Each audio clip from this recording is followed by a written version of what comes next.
नमो जियाज्ञा वेद प्रतिपाद्या वेद प्रतिपाद्या जय जय स्वसंवेद्या आत्मरूपा जय जय स्वसंवेद्या आत्मरूपा देवा तुझी गणेशो देवा तुझी गणेशो सकलार्थमती प्रकाशो सकलात्मती प्रकाश मने निवृत्ती दास मने निवृत्ती दास अवधारी जोजी अवधारी जोजी हे शब्द ब्रह्म अशेष हे शब्द ब्रह्म शेष वार्ता सुवेश हे आता सुयेश केतवर्ण वपो निर्दोष तीतवर्ण वपु निर्दोष निर्वत निर्वता रघुपति राघव राजा राम पतित पावन सीता रघुपति राघव राजा राम पतित पावन सीता रघुपति राघव राजा राम पतित पावन सीता रघुपति राघव राजा राम पतित पावन सीता पतित पावन सीता पतित पावन सीता पतित पावन सीताराम पतित पावन सीताराम पतित पावन सीताराम पतित पावन सीताराम पतित पावन सीताराम पतित पावन सीताराम रघुपति राघव राजा राम पतित पावन सीताराम रघुपति राघव राजा राम पतित पावन सीताराम रघुपति राघव राजा राम पतित पावन सीताराम रघुपति राघव राजा राम पतित पावन सीताराम पतित पावन सीताराम पतित पावन सीताराम पतित पावन सीताराम पतित पावन सीताराम पतित पावन सीताराम पतित पावन सीताराम पतित पावन सीताराम पतित पावन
पंचम.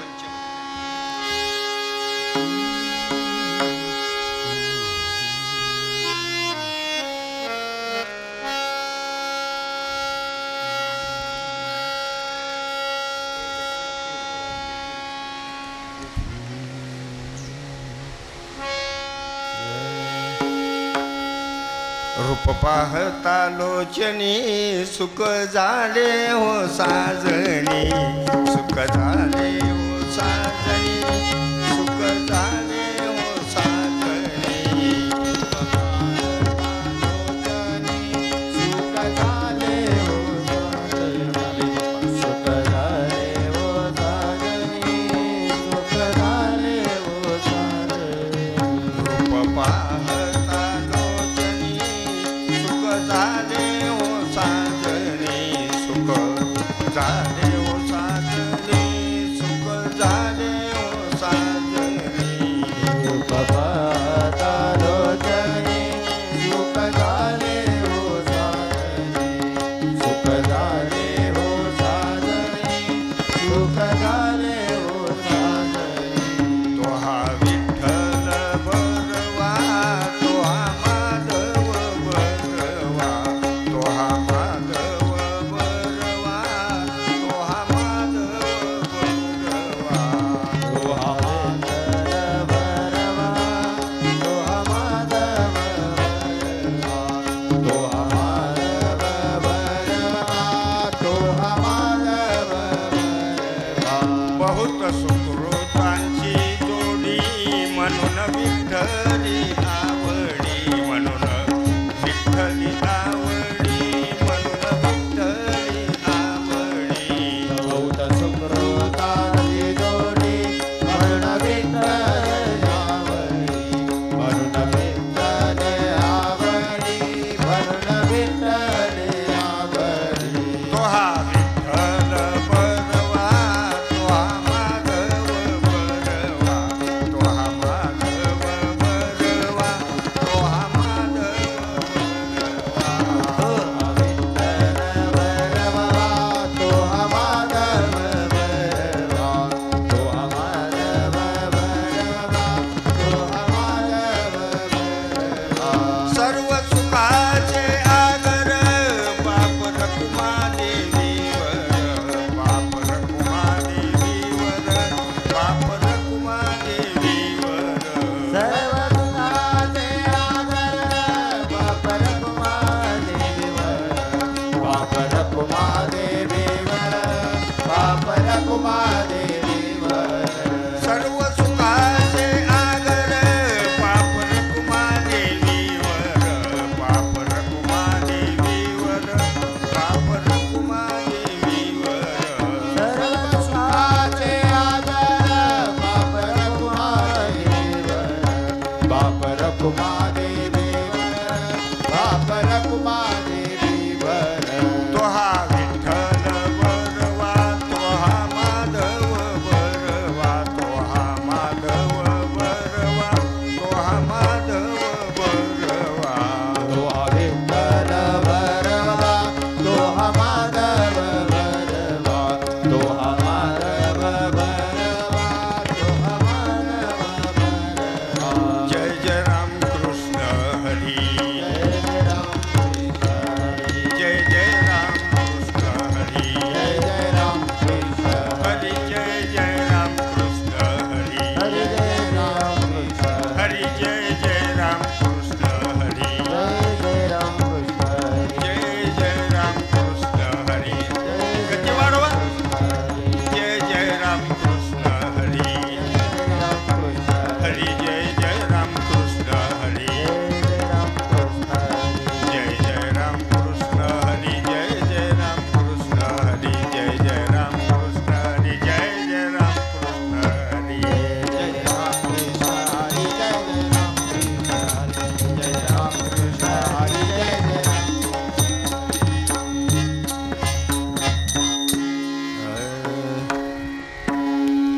कुंजतम राम रामेति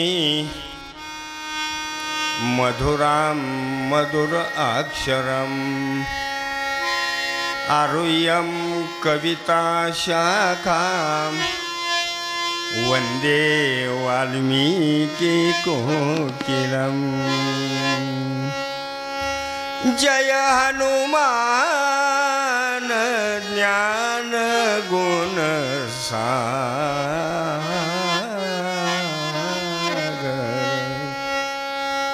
जय कपीस तिहु लोक उजागर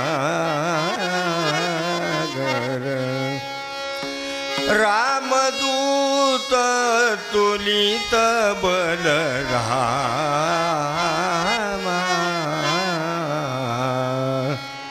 अंजनी पुत्र पवन पुतनामा जय हनुमान जय हनुमान जय जय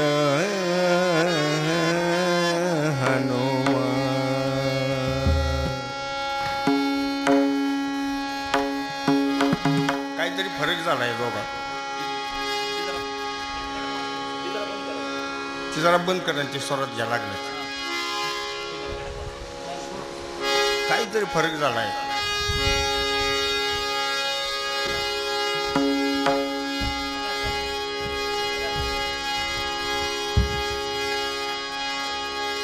मला जाणवतंय ना फरक झालेला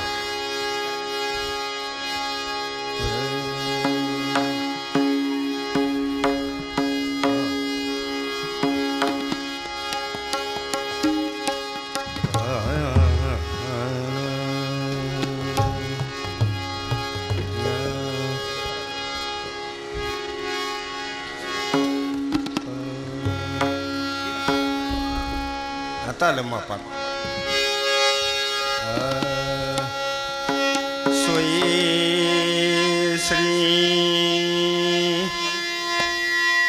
राम प्रभु ऐकती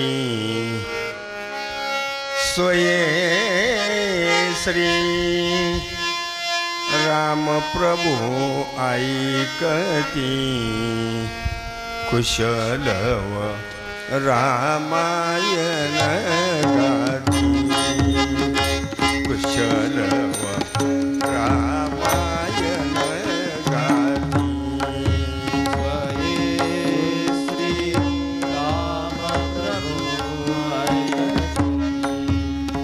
स्वये श्री राम प्रभु ऐकती कुशलव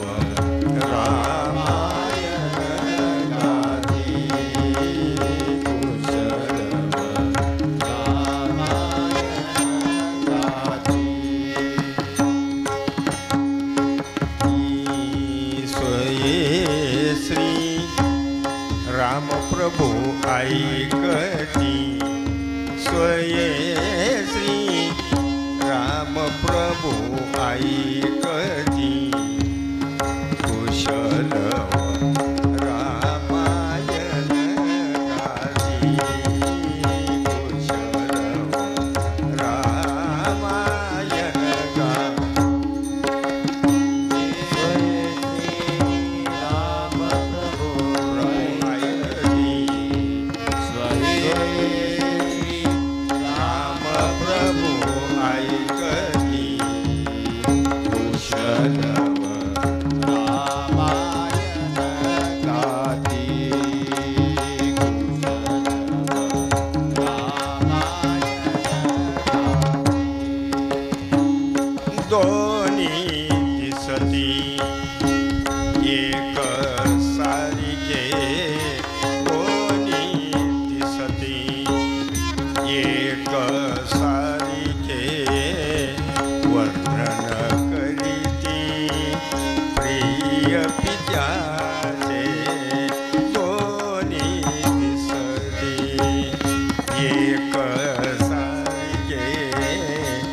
सभा मंडपी काही कोणी सारे सभा मंडपी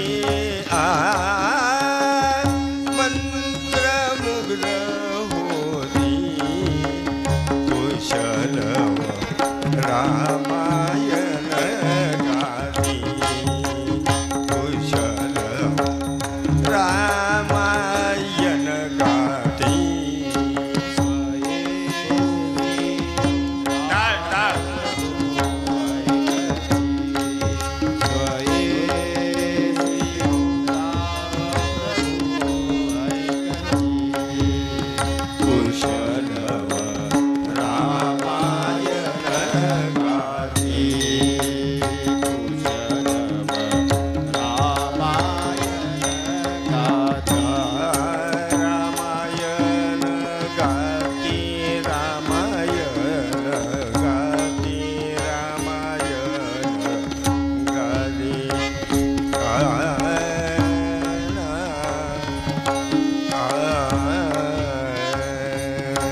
विश्वामित्राच्या सोबत राम लक्ष्मणांनी मिथिला नगरीमध्ये प्रवेश करून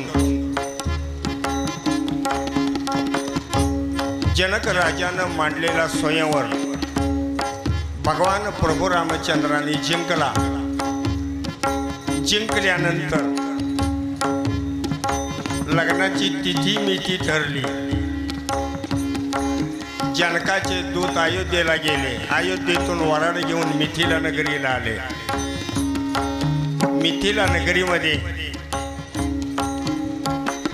राम लक्ष्मण भरत शत्रुघ्न सीता उर्मिला मांडवी आणि श्रुतकीर्ती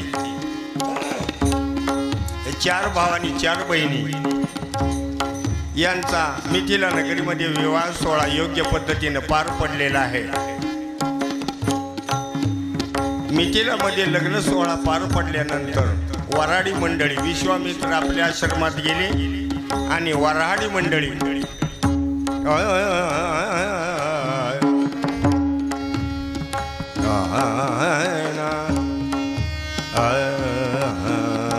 एक 2 3 4 5 6 7 8 2 3 4 5 6 7 8 हा असं सारखं कडा करू द्या तर संपला. काही दिवस भगवान प्रभू रामचंद्रांनी ओढून घेऊनच नका अयोध्यामध्ये सुखरूप संसार केला. राम लक्ष्मणाचा संसार सुखाने चालू आहे.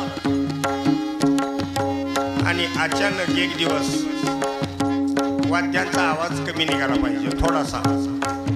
आणि एक दिवस अचानक राजा दशरथ स्नानगृहातून आंघोळ करून आलेला आहे. स्नान करून आलेला आहे.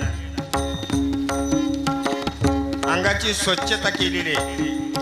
अर्धी कपडे घातलेले आहेत आणि आपले केस नीट व्यवस्थित लावण्यासाठी आरशाच्या समोर गेलेला आहे. तेल पाणी सगळं झालेलं आहे आणि आरशाच्या समोर गेलेलं आहे.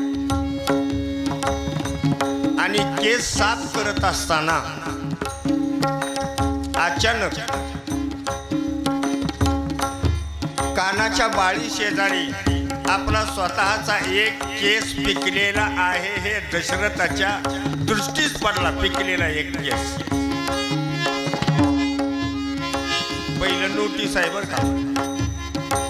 देव 3 नोटीस पाठवतो. 3 नोटीस पाठवल्यानंतर मग जप्ती करतो. जप्ती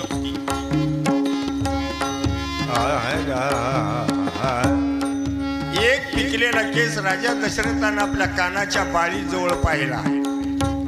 आमचं सगळं पिकलं तरी आम्हाला कळत नाही. कलप करतो आम्ही.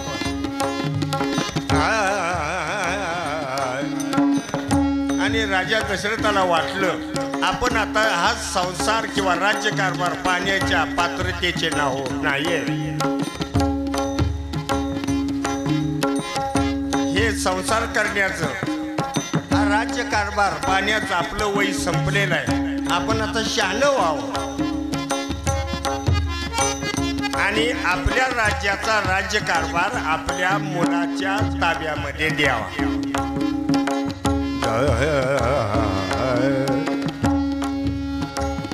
राजा दशरथ वशिष्ठांच्या जवळ गेलेला आहे. वशिष्ठांना पिकलेला केस दाखवलेला आहे. आणि राजा दशरथ वशिष्ठांना म्हणतो महाराज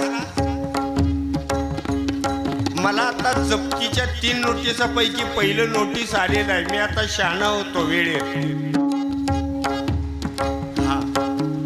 आणि माझ्या अयोध्या नगरीचा राज्यकारभार मी माझ्या मुलाच्या हातात देतो.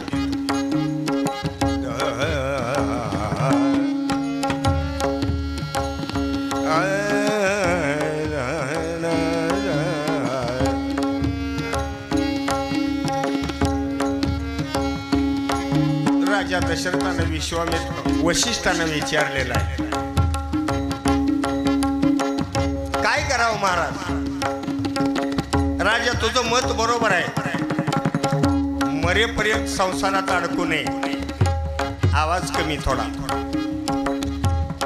हा मग कोणाच्या ताब्यामध्ये राजकारभार देऊ. दशरथ सांगतो आपल्या धर्म संस्कृतीप्रमाणे वडिलाचा भार वडिलांना आपल्या थोरल्या मुलाच्या स्वाधीन करावा, अशी आपली धर्म संस्कृती आहे. मग कोणाचा राज्याभिषेक करायचा नाही. आता तुला जर राज्यकारभार पाहायचा नसेल तर हा राज्यकारभार रामाच्या ताब्यामध्ये दे. बर त्याची तिथी मिती पहा. वशिष्ठांनी ब्रह्मदेवानं लिहिलेलं पंचांग काढलेलं आहे. पंचांग करता कोण आहे? ब्रह्मदेव. प्रेसवर छापलेलं नव्हतं ते पंचांग, ब्रह्मदेवानं लिहिलं.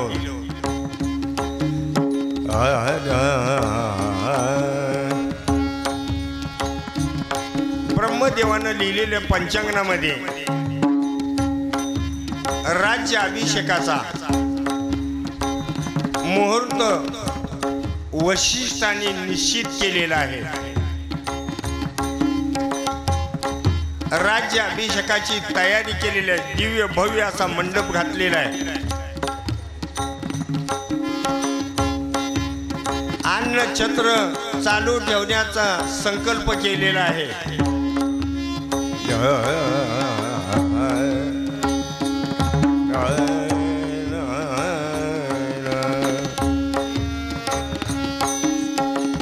अयोध्या नगरीतील सगळे भाट म्हणजे ब्राह्मण काका, त्यांना भाट म्हटले. याच्यात सगळे भाट एकत्रित केलेले आहेत. योग्य वेळेला मंडपामध्ये योग्य ठिकाणी राज्याभिषेकाची योग्य पद्धतीनं रचना केलेली आहे. आणि उद्या राज्य अभिषेक होणार रामाचा. आदल्या दिवशी सगळी तयारी. आपण कसं पारायणाच्या आधी 5 दिवस मंडप घालतो तसं सगळी तयारी पूर्ण झालेली. उद्या सकाळी योग्य वेळेला होम हवन करून रामाचा राज्याभिषेक करायचा.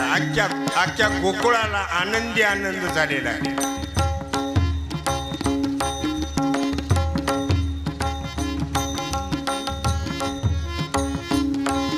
हर्षभरानं अख्खं अयोध्या नगरी हर्षित झालेली आहे. संध्याकाळी ही वार्ता पडल कोणाच आहे बघा. लक्ष केंद्रित होता. कथेत व्यत्यय येतो. जवळ घ्या. ते पडलं तर परत आम्हाला वाईटपणा नको. त्याचा व्यत्यय येतो कार्यक्रमामध्ये. जवळ घ्या. नसेल तर इथं घेऊन बसा.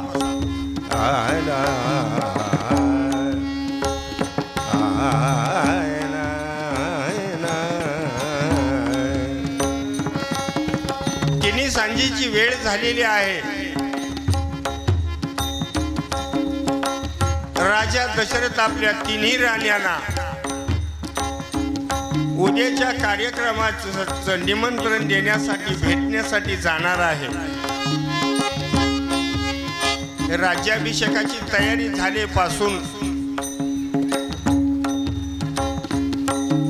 मंथरेनं कैकेयीचं कान भरायला सुरुवात केलेली होती. राणी साहेब, मंथराही वडिलांना दान दिलेलं देणगं होतं. दाशी आता नाही का आपण काचेचं कपाट वगैरे वगैरे भेटवस्तू दान देतो, तसं कैकेयीच्या वडिलांनं आपल्या मुलीला कामामध्ये हातभार लावण्यासाठी हे दान दिलेलं पात्र होतं. त्याचं नाव आहे मंथरा. मंथरा जिचं मन स्थिर नाही ती मंथरा. तिनं कैकेयीचं कान भरायला सुरुवात केलेली होती. राणी साहेब, तुम्हाला काय कळतं का? सगळ्यात तुमच्यावर प्रेम राजाचं जास्त आहे ना. आणि असं असताना मग तुमचा मुलगा राज्य सिंहासनावर न बसवता रामाला बसवतात हे तुम्हाला बरं वाटतं का? इथं पहिली काडी पडली.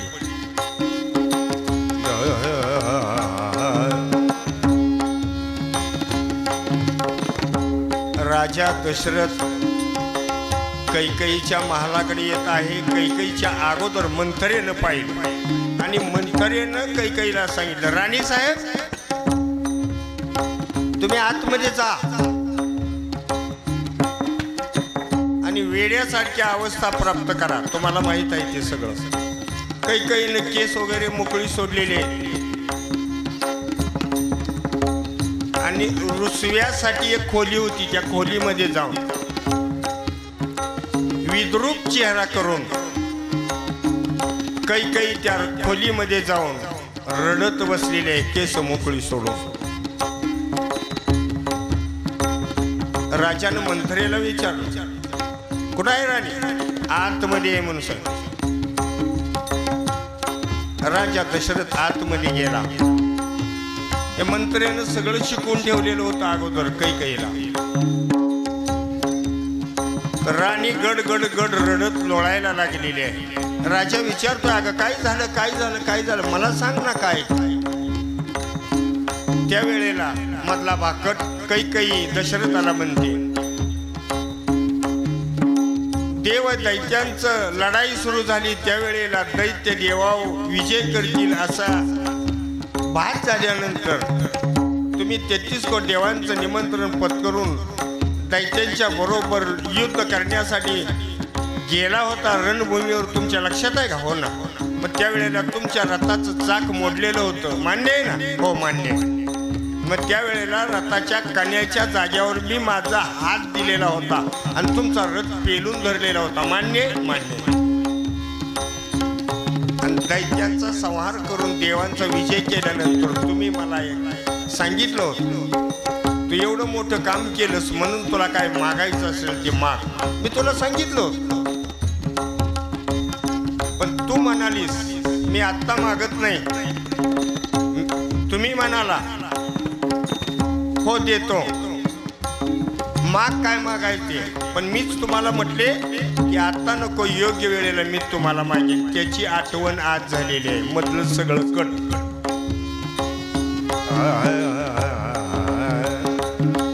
बरं मग तुझं मत तरी काय आहे सांग ना. त्यावेळेला कैकेयी राजा दशरथाला सांगते, राजे महाराज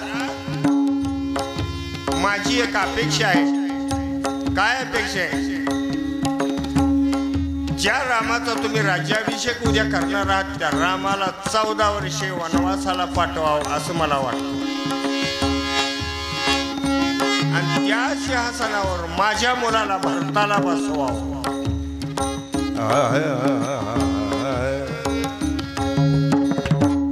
राजानं ते ऐकलं. राजा दुःखी झाला. काय करावं काय करावं. पण पुरुषांना 2 हट्ट पुरवावेच लागतात, नाहीतर संसाराचा विध्वंस होतो. एक बाल हट्ट आणि एक स्त्री हट्ट पुरवावेच लागतात. चालत नाही काय त्याच्याशिवाय.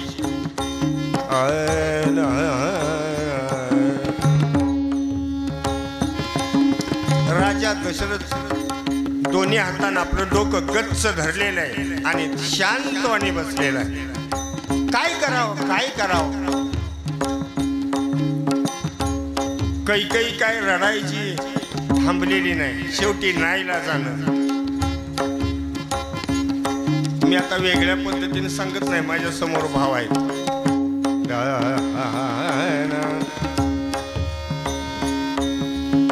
राजा दशरथाला मुलापेक्षा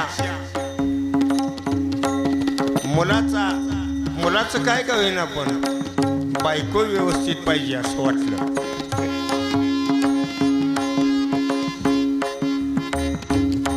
आणि राजा दशरथ कैकेयीला म्हणतो, अशी तुझी इच्छा आहे ना, ठीक आहे.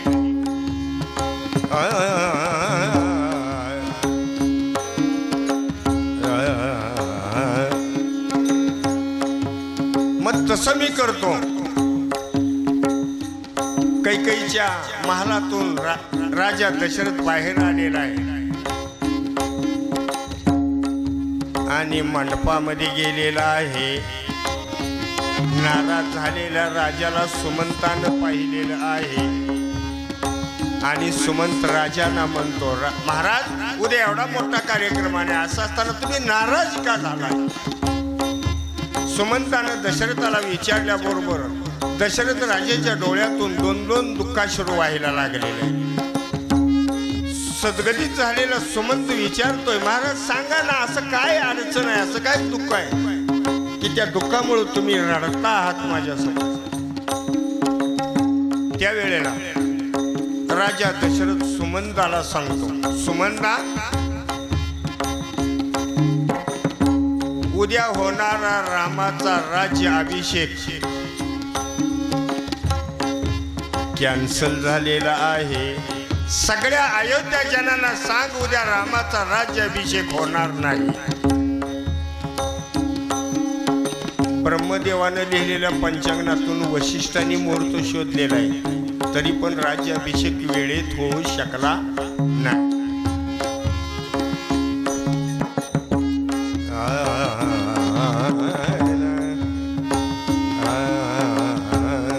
जरा माईक उचला थोडासा.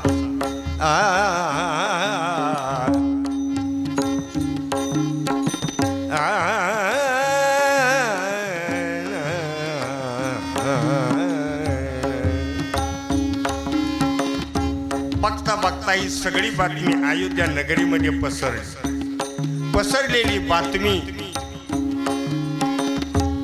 भगवान रामचंद्रांच्या कानावरती गेली आणि लक्ष्मणाच्या गेली. भगवान रामचंद्र तो देवच आहे, त्यांना काहीच वाटलं नाही. आपल्या महालामध्ये झोपण्यासाठी गेले. त्या ठिकाणी कौसल्या माता होती. नाराज झालेली कौसल्या माता रामाने पाहिली. राम म्हटले, आई यात नाराज होण्यासारखं काहीच नाही, जे होतंय ते चांगलं होतंय, तो नाराज होऊ नको.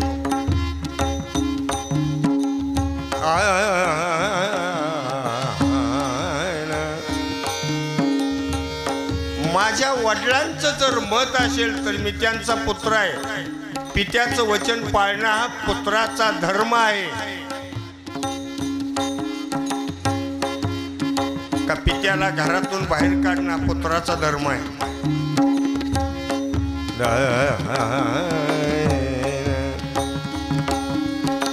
इथंही मधला भाकट माझा पर्यायच नाही. मला कुठं उड्या मारून पुढे जावं कळणं झालंय.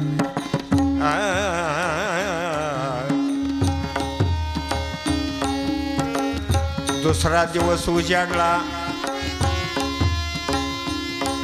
रामानं वनवासाला जायची तयारी केली. आपला प्रिय बंधू राम वनवासाला जाणार आहे हे लक्ष्मणाला कळालं. ज्याचं लक्ष आणि मन देवा व्यतिरिक्त दुसरीकडे जातच नाही, त्याचं नाव लक्ष्मण. लक्ष आणि मन लक्ष्मण. मला वेळच नाही होत सांगाय आता काय करू. लक्ष्मणाला कळाल्याबरोबर लक्ष्मण धावत त्वरेने रामाच्या जवळ आलेला. रामाच्या चरणावर मस्तक देऊन साष्टांग नमस्कार केलेला आहे आणि लक्ष्मण रामाला म्हणतो, दादा तुम्ही वनवासाला जाणार प्रश्नच नाही. मी पण दादा तुमच्या बरोबर वनवासाला येणार. वा, लक्ष्मणानं रामाजवळ हट्ट धरलेला आहे. वनवासाला जाण्यासाठी पाठवण्यासाठी सुमंतानं रथ सज्ज करून मंडपाच्या जवळ आणून उभा केलेला आहे. रथाला घोडे जोडून.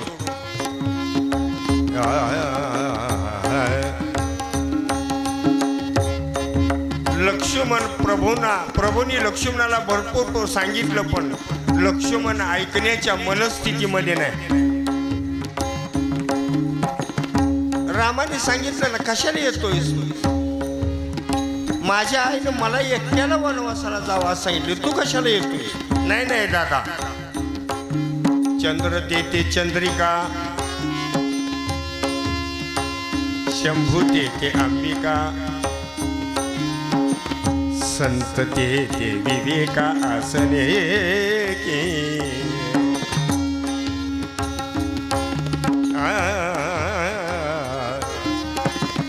दादा तुम्ही जिथं जाल तिथं मी असणार. लक्ष्मणाने हट्ट धरलेला हट्ट प्रभूने ऐकलेला आहे आणि प्रभू लक्ष्मणाला सांगताय, फार गोड वर्णन आहे, फार गोड आहे. तुला माझ्या बरोबर यायचंच आहे का? हो यायचंच आहे मला. मग असं कर, वडील तर आता वेगळ्या अवस्थेत आहे, त्यांची परवानगी राहिली, पण शास्त्र सांगतं मुलानं घराच्या बाहेर पडत असताना कमीत कमी आईची तरी परवानगी घेतल्याशिवाय घराच्या बाहेर पडू नये. हा, आईची परवानगी, जा.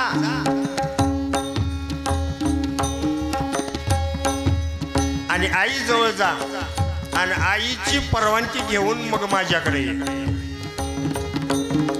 लक्ष्मण आपल्या आईजवळ सुमित्रेजवळ गेलेला आहे, काही बोलला नाही. अगोदर सुमित्रेच्या चरणावर मस्तक ठेवलं, साष्टांग नमस्कार केला, हात जोडले, उठून उभा राहिला आणि आपल्या आईला म्हणतो, लक्ष्मण शेषाचा अवतार आहे, देवाचा अवतार आहे, पण आईच्या पुढे हात जोडून उभा राहिलाय. आई, दादा उद्या वनवासाला जाणार आहे, दादा बरोबर मी पण जाणार. सुमित्रा म्हणते, नको रे जाऊ वनवास, त्याला आहे ना, तू जाऊ नको त्याच्यासोबत, त्याला एकट्यालाच जाऊ. नाही आई, मी माझ्या दादाला सोडून क्षणभर सुद्धा दादाचा विरह मला सहन होणार नाही, मी इथं थांबणार नाही, मी जाणार दादा बरोबर, म्हणजे जाणार. इथलाही मधला प्रवास कट पुढं चला. सुमित्रा आपल्या बाळाला सांगते, बाळा तुला जायचंच आहे ना, जा, पण एक गोष्ट लक्षात ठेव. काय गाई, जोपर्यंत तुम्ही दोघे जण वनवासात असणार तोपर्यंत स्वप्नात सुद्धा तुझ्या दादाविषयी तुझ्या अंतःकरणात वाईट येऊ देऊ नकोस. काही सांगितलं, स्वप्नात सुद्धा. लक्ष्मणानं नीट ऐकलं आणि वेळ असल्यामुळं लगेच उत्तर दिलं नसल्यामुळं. आई, स्वप्न तर झोपल्यानंतर पडतं ना? हो. मग झोपेत जर दादाविषयी माझ्या अंतःकरणात जर थोडंसं नकळत काय वाईट आलं तर त्याला मी काय करणार? सुमित्रा म्हणते, तुझा तुझ्यावर जर विश्वास नसेल तर मग जाऊच नको वनवासाला, तुला परवानगी नाही देणार. लक्ष्मण हात जोडून करुण स्वरामध्ये आपल्या आईला म्हणतो, आई तुझी जर अशी आज्ञा आहे तर मग आई, मी 14 वर्षे दादा बरोबर वनवासात असताना जमिनीला पाठ लावून झोपणारच नाही. बंधू प्रेम,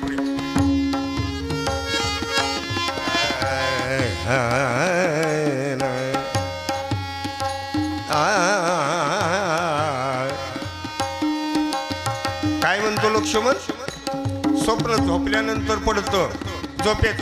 मग विश्वास नसेल तर जाऊ नको. आई, मी 14 वर्षे जमिनीला पाठ लावून झोपणारच नाही. आता तर परवानगी देशील ना?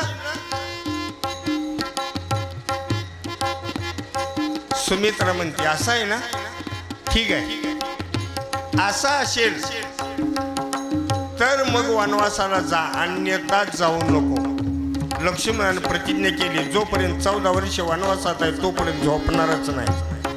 लक्ष्मण प्रभूंच्या जवळ गेला. दादा, मला आईनं परवानगी दिली, काय हट्ट वगैरे घातली का? नाही. सांगितलं ना, काय सांगितलं? स्वप्नात सुद्धा दादाविषयी वाईट चिंतन करू नको. मग तू काय म्हणालास? आई स्वप्न झोपल्यानंतर पडतं. झोपेत जर वाईट आलं तर आई म्हणाली मग जाऊ नकोस. मी आईला सांगितलं आई तुझी अशी जर अपेक्षा आहे तर मग मी 14 वर्ष जमिनीला पाठ लावून झोपणारच नाही. माझ्या दादाची मी सेवा करणार.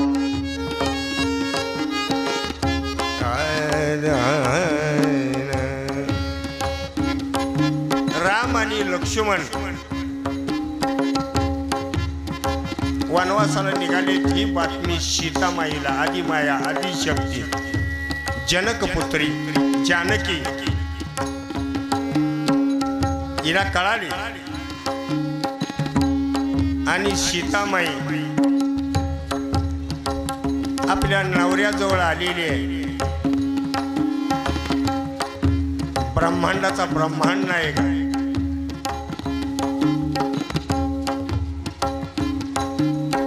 माझ्या कानापर्यंत दंगा येऊन देऊ नका तुमचा.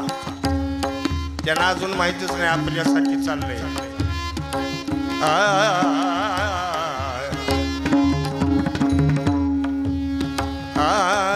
बाळासाहेब शांतता राखा बाळासाहेब असं चालत नाही तो.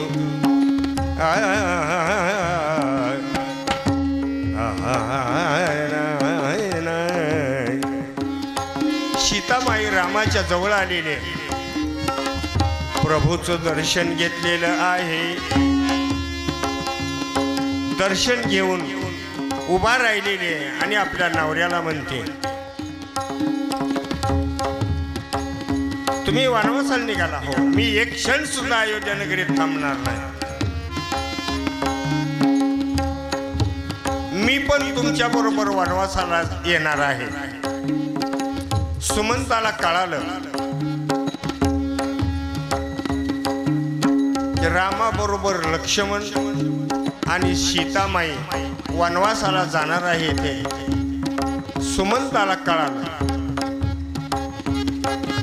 सुमंतानं राजा दशरथाला ही बातमी सांगितली. राजा दशरथाची मनस्थिती आणखी खालावलेली आहे.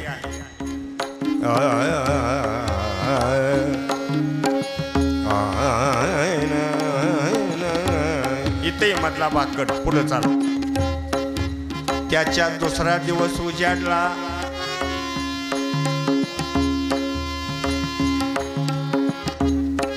अख्ख्या अयोध्या नगरी जमलेली आहे. दशरथाच्या सांगण्यावरून सुमंतानं रथ तयार करून आणलेला आहे आणि सभा मंडपाच्या जवळ उभा केलेला आहे. ठरलेल्या वेळेला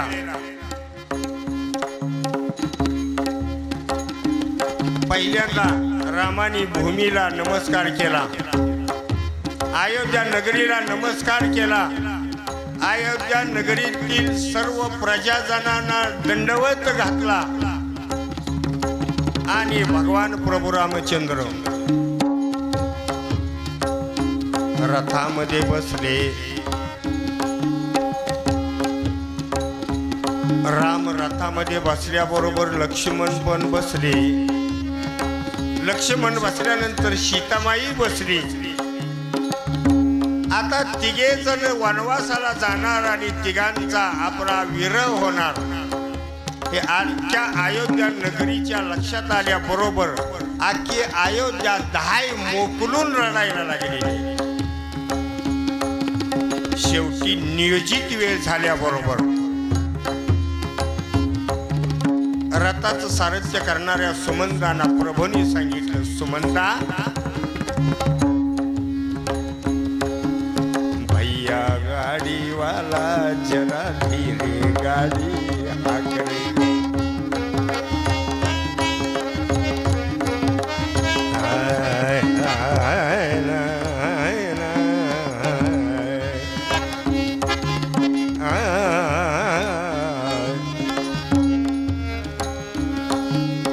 रामाचा रथ पुढे निघालेला आहे ना. रथाच्या पाठीमागे अख्खी अयोध्या लागलेली आहे.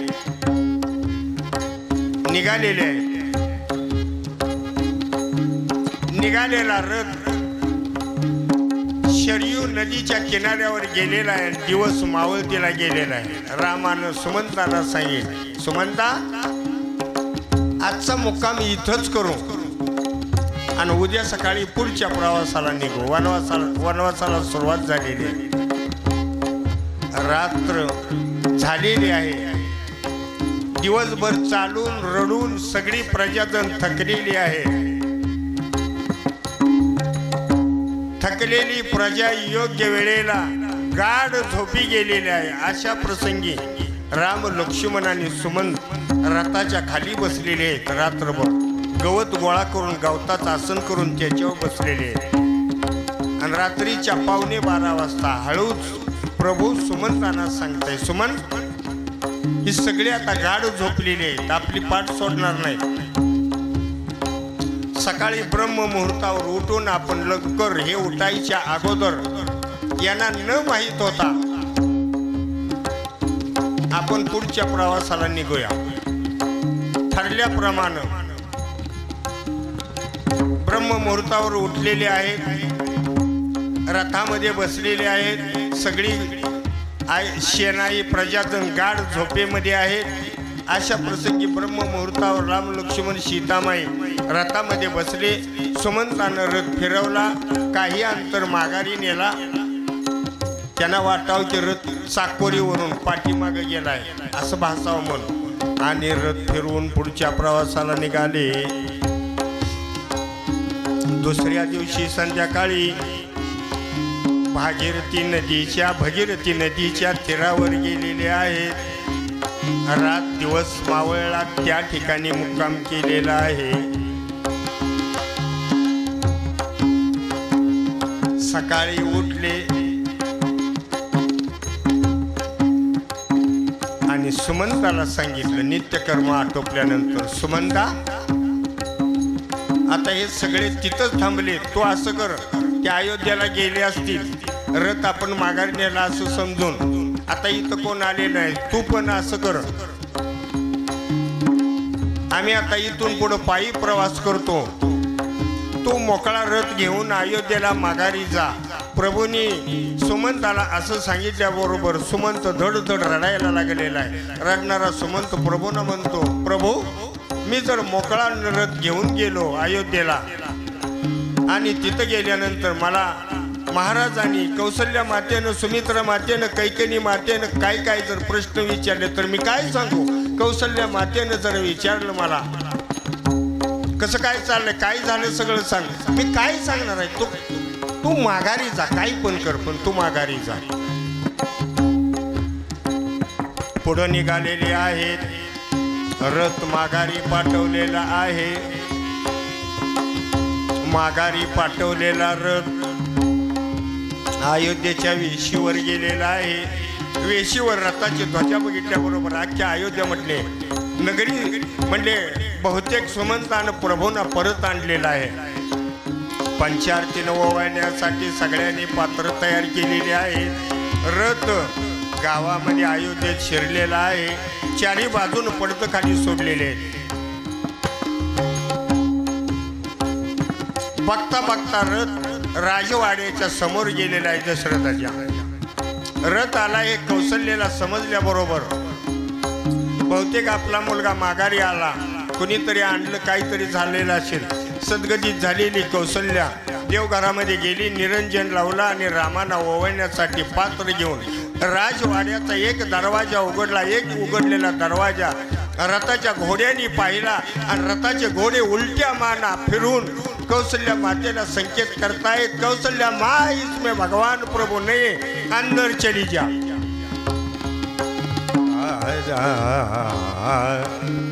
फार गोड आहे हो, काय करू मी त्याला.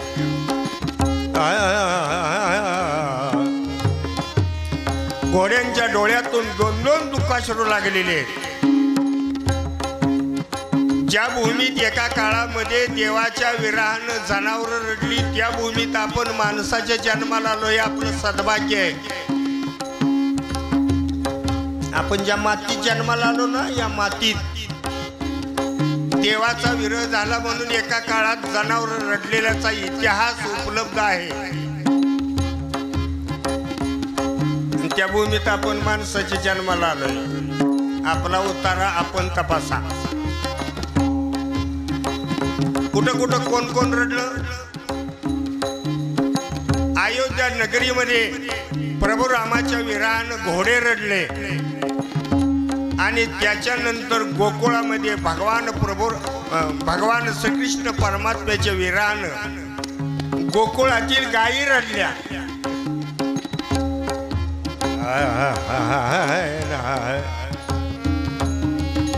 आता हा भाग इकडं पाठीमागं ठेवून पुढचं जाऊ.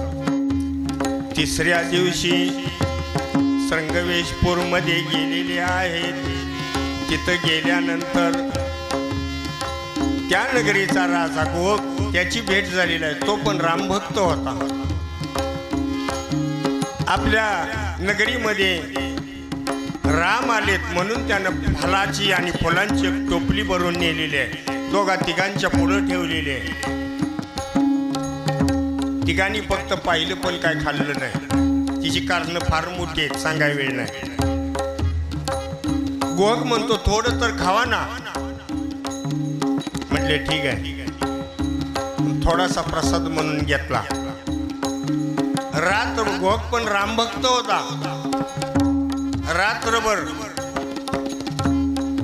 बसलेले आहेत गप्पा मारत आणि सकाळी जायचंय. जवळच गंगा नदी तुडुंब भरलेली वाहते. ते पाहिलं आणि बोलता बोलता गाणार आहे का काय आता लगेच माझं लक्ष तुमच्याकडे जाते. चला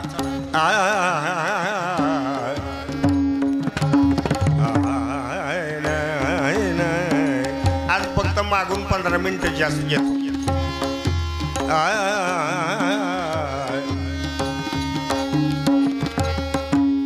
गोहकाला सांगितलंय या नौकेतून आम्हाला पलीकडे पोच करा.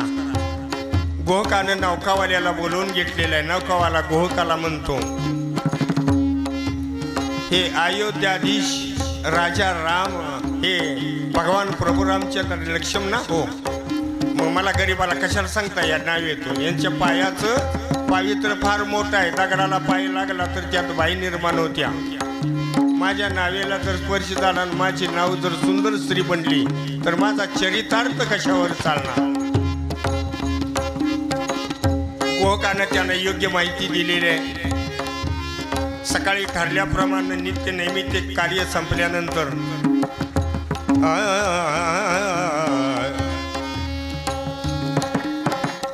नावेतून गंगा पार केलेले. चौथ्या दिवशी भारद्वाज ऋषीच्या आश्रमामध्ये गेलेले.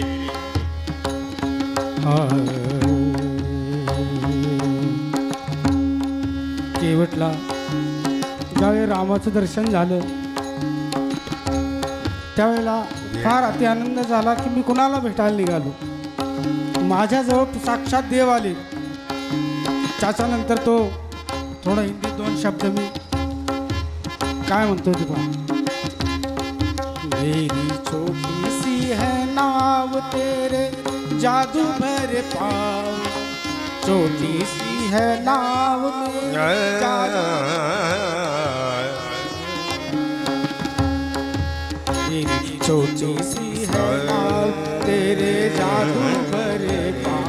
डर लागे मोहेरा कैसे बिताऊं तुम्हें नाव में. हाँ नाव में मेरी छोटी सी है नाव तेरे जादू भरे पाँव. मुझे लागे मोहे कैसे बिताऊं तुम्हें नाव में. हाँ नाव में. केवट आम्हाला म्हणतो ये तो पत्थर की बन गई नारी मेरी लकड़ी की नाव हमारी. सुनो सुनो जी सरकार में तो पालू परिवार मेरा छोटा सा संसार. कैसे बिताऊं तुम्हें नाव में. हाँ नाव में. हो नाव में. मेरी छोटी सी है नाव तेरे जादू भरे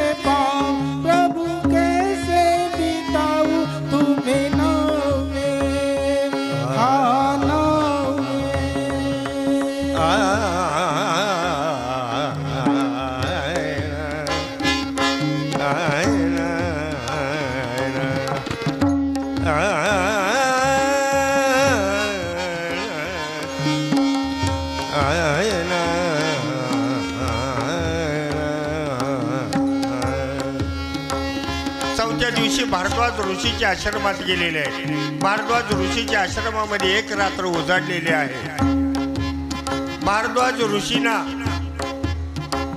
भगवान प्रभू रामचंद्र सांगतायत आम्हाला पुढे जायचं आहे, आम्हाला सकाळी जरा मार्गदर्शन करण्यासाठी 1-2 शिष्य द्याल का. भारद्वाज ऋषी प्रभूला म्हणतायत जगाला मार्ग दाखवण्याचं काम तुम्ही करता आणि मी तुम्हाला मार्ग दाखवू. नाईलाजानं भारद्वाज ऋषींनी 4 शिष्य प्रभूच्या जवळ दिले आणि जाताना सांगितलं इथून पुढे थोड्याच अंतरावर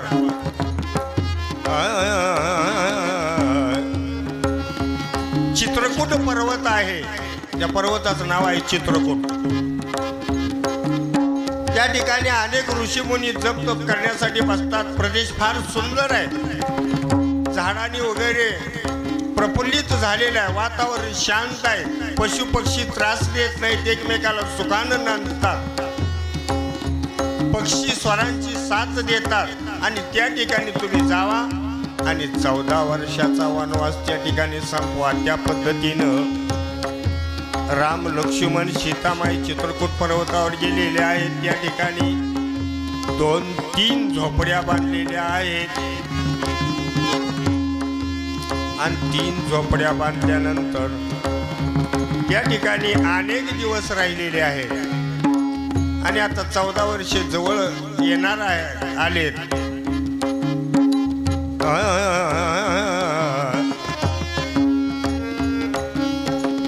नाही, चित्रकूट पर्वतावरती आले आणि भरताला समजलं आपला दादा अमुक ठिकाणी आहे. भरत चतुरंग सेना घेऊन आलेला आहे दादाला परत नेण्यासाठी. मला माहित आहे काय जाण करायचं, पण मी काय करू, मी जाणार आहे, शेवट केला पाहिजे म्हणून हे बाग सुटत गेले. याला पूर्ण आठवडा 2-2 तास वेळ लागते, आपल्याला रोज 5 तास मिळतोय.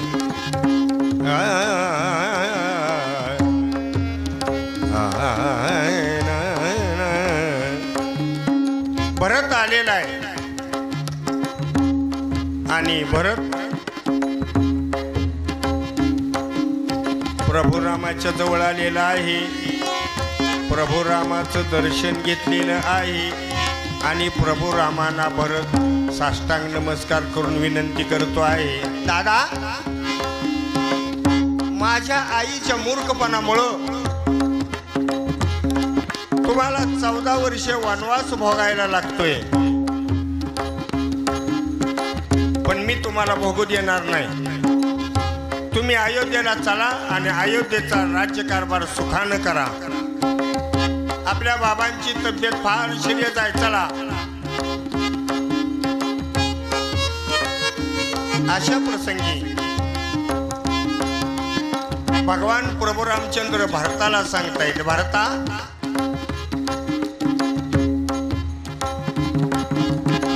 काय सांगतोय भरत, भारता तो तुझ्या आईचा दोष नाही, दैव जात दुखे गणता दोष ना कोणाचा, पराधीन आहे जगती पुत्र मानवाचा, दोष ना कोणाचा, पराधीन आहे जगती पुत्र मानवाचा, दोष ना कोणाचा. भरता माय कैकईना दोषी नवे दोषितात, माय कैकईना दोषी नवे दोषितात, अकस्मात घडले काही दैव आपणात, खेळ चालला से माझ्या पूर्वसंचिताचा, खेळ चालला से माझ्या पूर्वसंचिताचा, पराधीन आहे जगती पुत्र मानवाचा, दोष ना कुणाचा.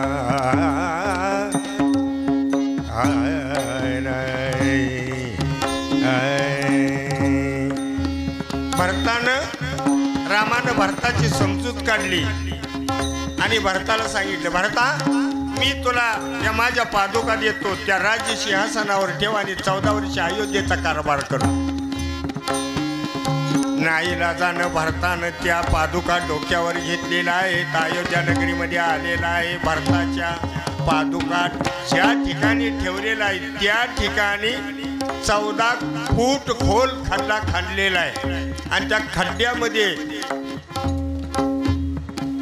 लाल रंगाचे कपडे नेसून भरत बसलेला आहे. तुम्ही म्हणाल 14 फूट खड्डा का काढला? त्याला कारण भरतानं सांगितलं. भरताला विचारलं असं का? भरत म्हणतो नाही, दादा माझे गुरु आहे. गुरुनं शिष्यानं एका व्यासपीठावर बसायचं नसतं. माझे दादा भूमीवरून चाललेत, मी भूमीवर नाही बसणार, भूमीच्या खाली बसणार, म्हणून 14 फूट खड्डा. हा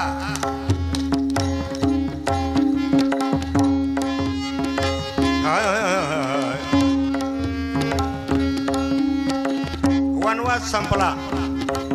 परत सांगायचं होतं, अज्ञातवासाला सुरुवात झाली.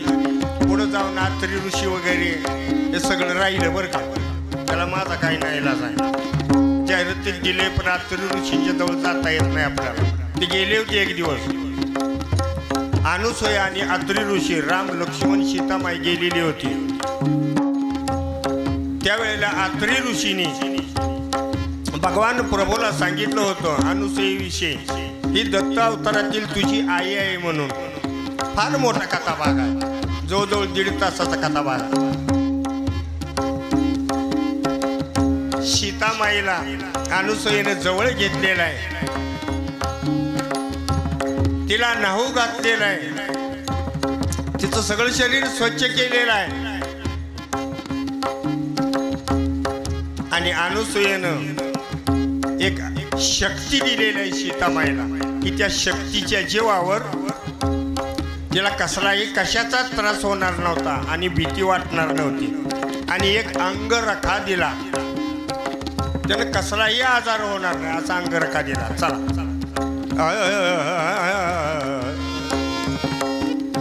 आता 14 वर्षाचा वनवास संपणार. 14 दिवसाचं व्याज, 14 दिवस तो अज्ञातवास तो सुरू होणार.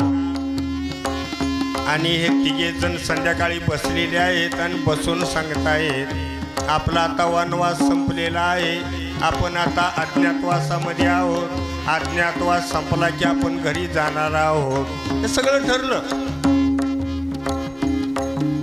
आणि ठरल्यानंतर सकाळची वेळ आहे. विजय बुवा, सकाळची वेळ आहे. कोवळ्या वनामध्ये राम लक्ष्मण सीतामाई बसलेले आणि अचानक मारीच नावाचा राक्षस, सुवर्णाच्या कलरची चमडी अंगावर परिधान करून मायावी राक्षस या बसलेल्या तिघांच्या भोवती घिरट्या घालतोय. घिरट्या घालणारा हरिण मायावी राक्षस, हरिणहून आलेला मायावी राक्षस सीतामाईने पाहिल्याबरोबर सीतामाईला त्या हरणाची चमडी आवडल्याबरोबर सीतामाई आपल्या स्वामीनं म्हणते, आहो आपण आता घरी जाणार आहोत. हो, मग आपण घरी जाताना मला असं वाटतं की तो हरिण तुम्ही मारावा आणि त्याच्या चमडीची चोळी मी घालावी आणि जात असताना घालावी. तिथं गेल्यानंतर सर्वांनी पाहून मला विचारावं, काय छान आहे, काय छान आहे.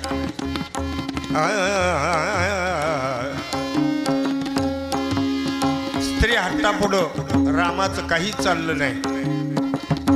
तो मायावी राक्षस होता.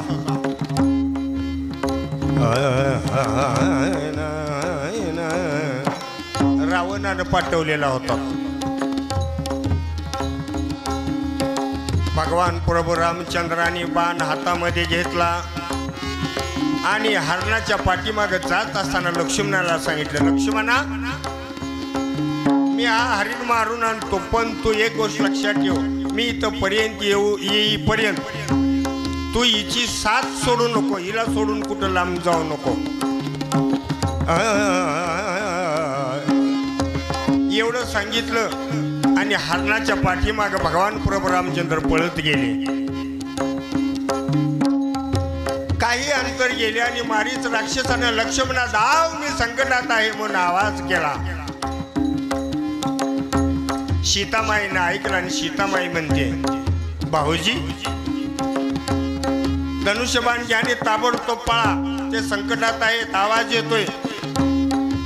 लक्ष्मणानं हात जोडले आणि लक्ष्मण आपल्या भाऊजाईला म्हणतो, आई साहेब. काय म्हणतोय? आई साहेब. थोरली भाऊज धाकट्या दिराला आई समान असते, आई गेल्यानंतर.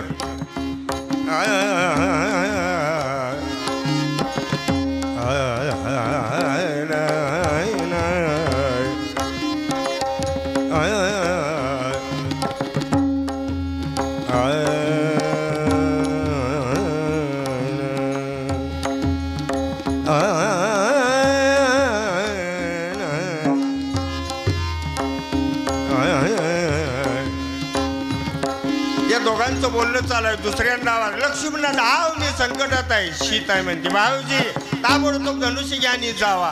लक्ष्मण म्हणतो, आई साहेब माझ्या दादावर कोणत्याही काळी कसलंही संकट येणार नाही याची मला खात्री आहे, तुम्ही चिंता करू नका आणि मला इथून पाठवू नका. मला दादाने सांगितले हिची संगत सोड नका. तोपर्यंत तिसऱ्यांदा आवाज, लक्ष्मणा धाव, मी संकटात आहे. सीतामाई लक्ष्मणाला म्हणते, भाऊजी ते संकटात असताना तुम्ही माझ्यापासून लांब जात नाही, याचा अर्थ माझ्याबद्दल तुमच्या अंतःकरणामध्ये काहीतरी वाईट वासना निर्माण झालेली आहे. इथं सगळं पेटलं.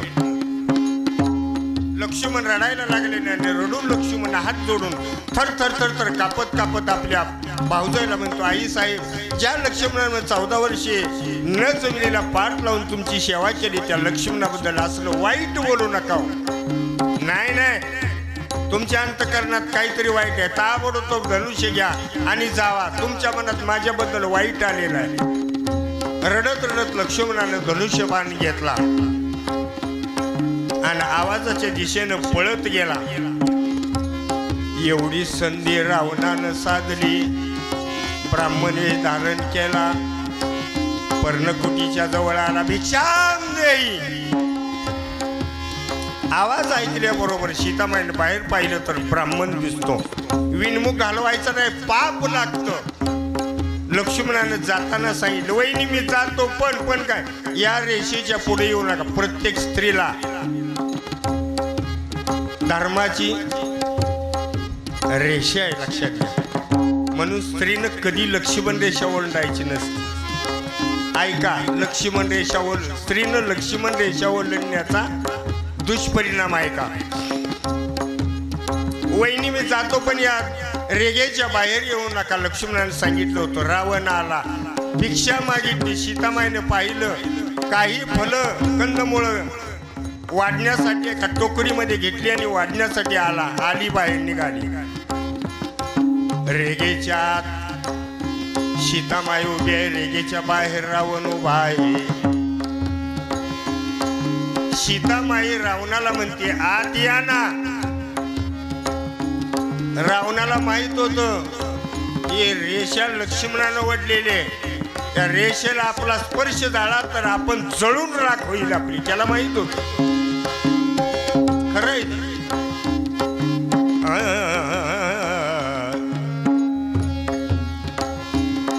रावण म्हणतो, तुम्हीच बाहेर या आणि भिक्षा द्या.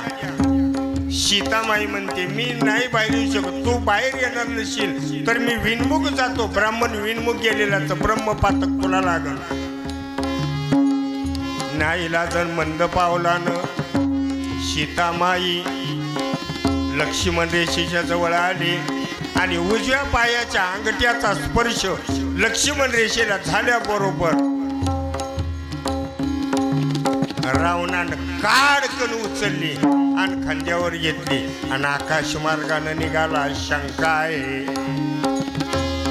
जे शिवधनुष्य पडल्यानं छातीवर त्याला काढता आलं नाही, जे शिवधनुष्य सीतामाईनं सहज उचललं, त्या ठिकाणी सीतेची शक्ती जी असते रावणाची, सीतेची, मग त्याच सीतेला तोच रावण आकाश मार्गानं पळवून नेतो. हे काय गौड बंगाला आहे. महत्वाचं एवढं सांगतो. 4 कारण आहेत, 4ही कारण थोडी थोडी मांडतो. पहिलं कारण, अयोध्या नगरीचा राजकारभार अज करत होता. आजानंतर दशरथाच्या पोटी राम, त्याच्या अगोदर हे रामायण लिहिलेलं आहे वाल्या कोळ्यानं. आणि त्यावेळेला सीतामाई होती. बरीच माणसं म्हणतात ना, रात्रभर वाचली गीता पण रामाची आई सीता. खरं आहे बरं का.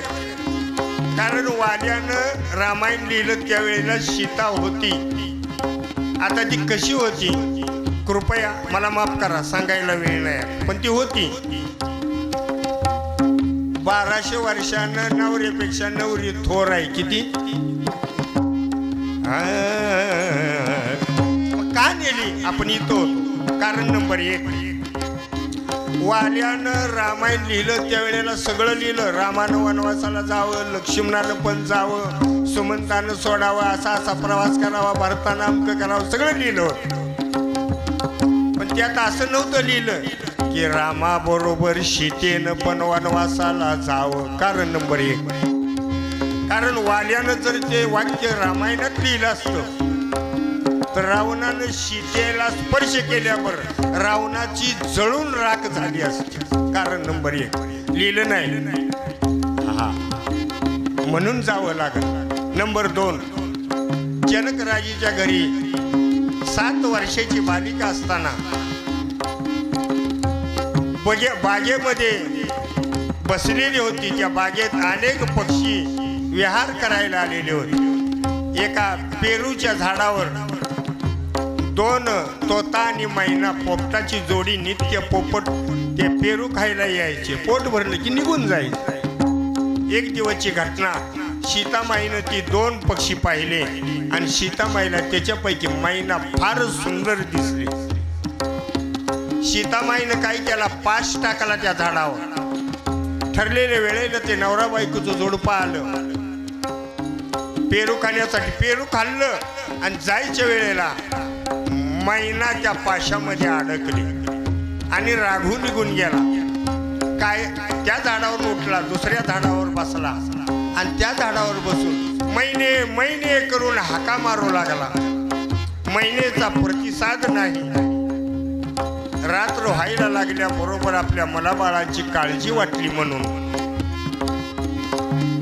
तो तोता उठून गेला. आपल्या मुलाबाळांचं सगळं पालन पोषण केलं. तो पोपट दररोज तो नंतर सीतामाईनं तो मैना उचलली आणि पिंजऱ्यात कैद करून ठेवली. किती महिने? 6 महिने. म्हणून सीतामाईला किती महिने पळवून नेलं. हा हे सगळं आहे, जाऊ दे.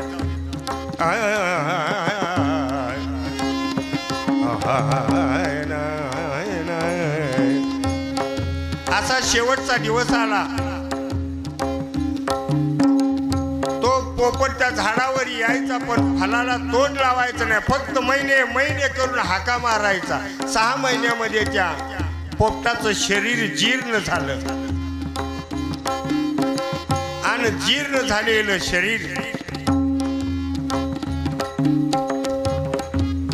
एका झाडावर त्यानं बसला आणि बसल्यानंतर सीतामाईकडे पाहिलं आणि तो पोपट त्याच्या भाषेत म्हटला, ज्यानं कोणी माझी धर्मपत्नी नेऊन बंदिस्त केली असेल त्याला पण एक दिवस बंदिस्त व्हावं लागेल. त्या पोपटानं प्राण सोडला. त्या पोपटानं शाप दिला म्हणून सीतामाईला रावणानं नेली. 3 नंबरचं कारण, ज्या धीरानं 14 वर्षे न झोपता जमिनीला पाठ लावता झोपला नाही, त्या धीराला नको ते अपशब्द बोलली म्हणून नेली. एका वाक्यात सांग. आणि नंबर 4 जालंधर राजाची बायको वृंदा, महान पतिव्रता. तिच्या पातिव्रत्यपणाच्या जीवावर जालंधरानं पृथ्वीचं राज्य सगळं काबीज करून इंद्रप्रस्थावर स्वारी करण्यासाठी निघालेलं कळालं कोणाला? ब्रह्मदेवाला. ब्रह्मदेव विष्णू जवळ गेला आणि विष्णूला म्हणतो, विष्णू संकट आहे काय? जालंधर दैत्य इंद्रपुरीवर स्वारी करायला आलेला, चिंता करू नका म्हणा. मी म्हटला जालंधर बनतो म्हणून विष्णू जालंधराचं रूप धारण केलं. ओरिजिनल जालंधर सगळं सैन्य घेऊन इंद्रपुरीवर प्रवास चालू आहे, युद्धभूमीवर जाऊन पोहोचलेला आहे, युद्धाला सुरुवात झालेली आहे. तोपर्यंत हा विष्णू बनावट जालंधर म्हणजे विष्णू वृंदेच्या दारात गेलेला आहे, दार वाजवलेला आहे. वृंदा उठ. तिचा एक नियम होता, नवरा राक्षस कुळातली होती पण कुठूनही नवरा आला तर नवऱ्याचं अंगणामध्ये पाय धुवून पद प्रक्षालन करून पंचारतीनं ओवळल्याशिवाय घरात घेत नव्हती. राक्षसाची बायको जालंधर दैत्याची बायको, तिचं नाव वृंदा.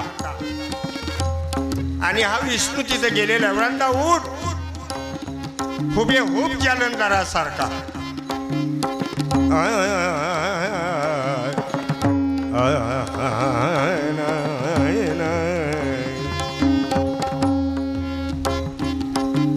दरवाजा उघडला तर आपला नवरा म्हणजे युद्धा गेला. हो आलो माघारी, जरा काम आहे म्हणून. बाहेर उभा केला, पाद प्रक्षालन केलं आणि मंचकावरती नेला. पंचारतीनं ओवाळून आणि मंचकावरती नेऊन त्याच्या चरणाला स्पर्श केला. सेवा करण्यात नवऱ्याची सेवा करत होत. चरणाला स्पर्श केल्याबरोबर पातिव्रत पण भ्रष्ट झालं. भ्रष्ट झाल्याबरोबर वर जालंधर राजा देवदैत्याच्या लढाईमध्ये मरण पावला. एक दूत पळत खाली आला वृंदेच्या दारात. राणी साहेब, राणी साहेब, राणी साहेब, दरवाजा उघडा. वाईट घडलं. वाईट काय घडलं? जालंधर महाराज लढाईमध्ये गतप्राण झाले. ते तरी इथं इतक्यामध्ये विष्णूनं आपलं खरं रूप धारण केलं. आत येऊन पाहते तर हा जालंधर नसून हा विष्णू आहे. तिनं त्यावेळेला शाप दिला, ए आय तू जरी देव असलास तरी काही झालं, कपट रूपानं माझं पातिव्रत्य पण नाहीस केलंस ना, मी तुला शाप देतो. दे. पुढच्या वेळेला माझा नवरा अयोध्येमध्ये रावण म्हणून जन्माला येईल आणि असंच कपट करून तुझी बायको 14 वर्ष पळवून नेईल. शाप दिला होता म्हणून जावं लागलं.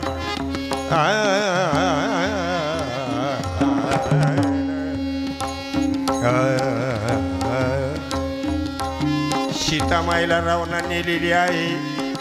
राम लक्ष्मण परत आले तर सीता नाही, शोधार्थ निघाले.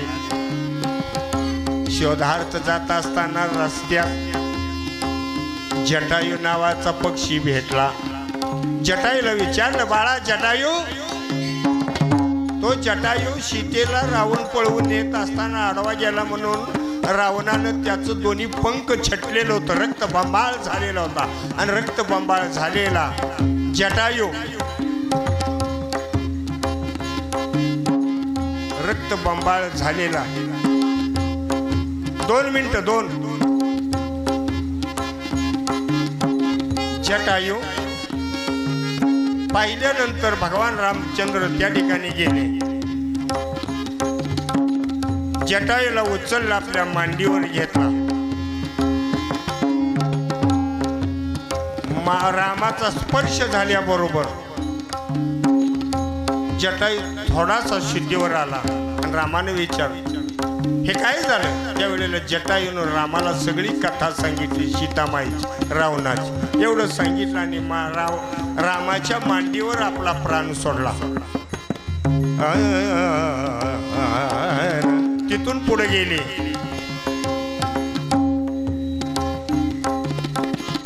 जम्बूमाळी नावाचा राक्षस मारला. तिथून पुढे गेले. शबरीबद्दल मला फार बोलायचं होतं. एक कीर्तनकार मुलगी ती ऐकणार होती, पण काही वेळच संपली. शबरीचा पण उद्धार केला. 7:15 वाजले. प्रत्येक वाक्याने ही जर पद पाळली असती तर आज रामायण आपलं सगळं झालं असतं. पण कुणीच नियमाकडे बघितलं नाही. हम करे सो कायदा. चला.